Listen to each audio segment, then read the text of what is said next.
जय गुरु जी संगत जी।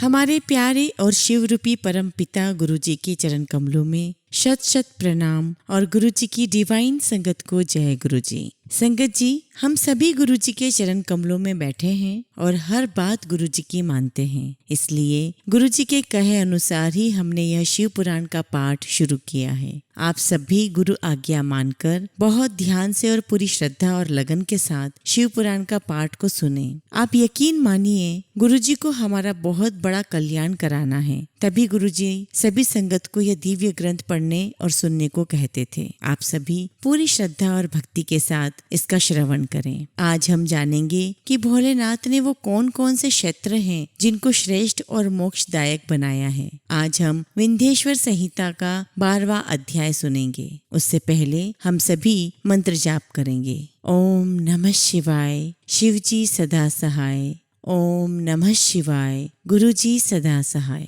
12वां अध्याय, मोक्षदायक पुण्य क्षेत्रों का वर्णन। सूत जी बोले, हे विद्वान और बुद्धिमान महर्षियों, मैं मोक्ष देने वाले शिव क्षेत्रों का वर्णन कर रहा हूँ। पर्वत, वन और काननों सहित इस पृथ्वी का विस्तार 50 करोड़ योजन है। संगत जी, योजन 50 करोड़ योजन का मतलब क्या है? संगत जी, एक योजन में 6.4 किलोमीटर होते हैं, तो 50 योजन का मतलब है 3 अरब 20 करोड़ किलोमीटर। अर्थात पर्वत, वन और जंगल सहित इस पृथ्वी का विस्तार 3 अरब 20 करोड़ किलोमीटर ऐसा जान पड़ता है। भगवान शिव की इच्छा से पृथ्वी ने सभी को धारण किया है। भगवान शिव ने भूतल पर विभिन्न स्थानों पर वहाँ के प्राणियों को मोक्ष देने के लिए शिव क्षेत्र का निर्माण किया है। कुछ क्षेत्रों को देवताओं और ऋषियों ने अपना निवास स्थान बनाया है, इसलिए उसमें तीर्थत्व प्रकट हो गया है।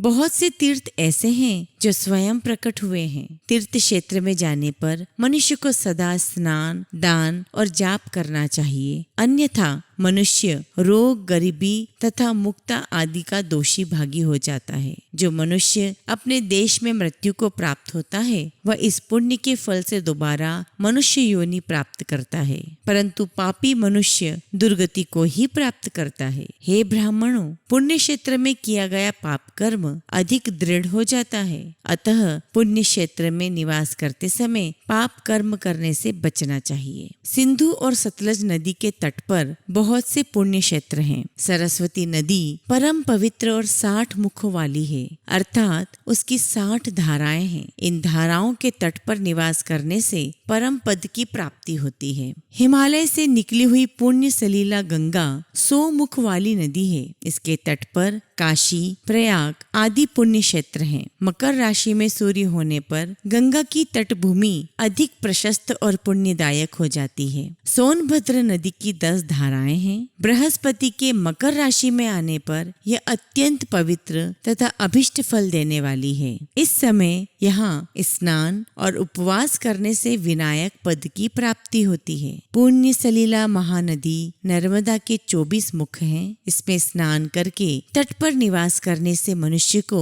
वैष्णव पद की प्राप्ति होती है। तमसा नदी के 12 और रेवा नदी के 10 मुख हैं। परम पुण्यमय गोदावरी के 21 मुख हैं। ये ब्रह्म हत्या तथा गोवध पाप का नाश करने वाली एवं रुद्रलोक देने वाली है। कृष्णवेणी नदी समस्त पापों का नाश करने वाली है। इसके 18 मुख हैं तथा यह विष्णु लोक प्रदान करने वाली है। तुंगभद्रा नदी 10 मुखी है एवं ब्रह्मलोक देने वाली है। सुवर्ण रेखा नदी के 9 मुख हैं। ब्रह्मलोक से लौटे जीव इसी नदी के तट पर जन्म लेते हैं। सरस्वती नदी, पंपा सरोवर, कन्याकुमारी अंतरिप तथा शुभ कारक श्वेत नदी सब पुण्य क्षेत्र हैं। इनके तट पर निवास करने से इंद्रलोक की प्राप्ति होती है। महानदी कावेरी परम पुण्यमयी है। इसके 27 मुख हैं। यह संपूर्ण अभिष्ट वस्तुओं को देने वाली है। इसका तट ब्रह्मा विष्णु का पद देने वाले हैं। कावेरी के जो तट शैव क्षेत्र के अंतर्गत हैं, वे अभिष्ट फल तथा शिवलोक प्रदान करने वाले हैं। नेमिशरण तथा बद्रिका आश्रम में सूर्य और बृहस्पति के मेष राशि में आने पर स्नान और पूजन करने से ब्रह्मलोक की प्राप्ति होती है। सिंह और कर्क राशि में सूर्य की संक्रांति होने पर सिंधु नदी में किया स्नान तथा केदार तीर्थ के जल का पान एवं स्नान ज्ञानदायक माना जाता है। बृहस्पति के सिंह राशि में स्थित होने पर भाद्र मास में गोदावरी के जल में स्नान करने से शिवलोक की प्राप्ति होती है, ऐसा स्वयं भगवान शिव ने कहा था। सूर्य और बृहस्पति के कन्या राशि में स्थित होने पर यमुना और सोनभद्र में स्नान से धर्मराज और गणेश लोक में महान भोग की प्राप्ति होती है, ऐसी महर्षियों की मान्यता है। सूर्य और बृहस्पति के तुला राशि में होने पर कावेरी नदी में स्नान करने से भगवान विष्णु के वचन की महिमा से अभिष्ट फल की प्राप्ति होती है। मार्गशीर्ष माह में सूर्य और बृहस्पति के वृश्चिक राशि में आने पर नर्मदा में स्नान करने से विष्णु पद की प्राप्ति होती है। सूर्य और बृहस्पति के धनु राशि में होने पर सुवर्णमुखी नदी में किया स्नान शिवलोक प्रदान करने वाला है। मकर राशि में सूर्य और बृहस्पति के माघ मास में होने पर गंगा जी में किया स्नान शिवलोक प्रदान कराने वाला है। शिवलोक के बाद ब्रह्मा और विष्णु के स्थानों में सुख भोग कर अंत में मनुष्य को ज्ञान की प्राप्ति होती है। माघ मास में सूर्य के कुंभ राशि में होने पर फाल्गुन मास में गंगा तट पर किया श्राद्ध, पिंडदान तथा तिलोदक दान पिता और नाना दोनों कुल के पितरों की अनेक पीढ़ियों का उद्धार कराने वाला है। गंगा व कावेरी नदी का आश्रय लेकर तीर्थवास करने से पाप का नाश हो जाता है। ताम्रपर्णी और वेगवती नदियां ब्रह्मलोक की प्राप्ति रूप फल देने वाली है। इनके तट पर स्वर्गदायक क्षेत्र हैं। इन नदियों के मध्य में बहुत से पुण्य क्षेत्र हैं। यहाँ निवास करने वाला मनुष्य अभिष्ट फल का भागी होता है। सदाचार, उत्तम व्रति तथा सद्भावना के साथ मन में दया भाव रखते हुए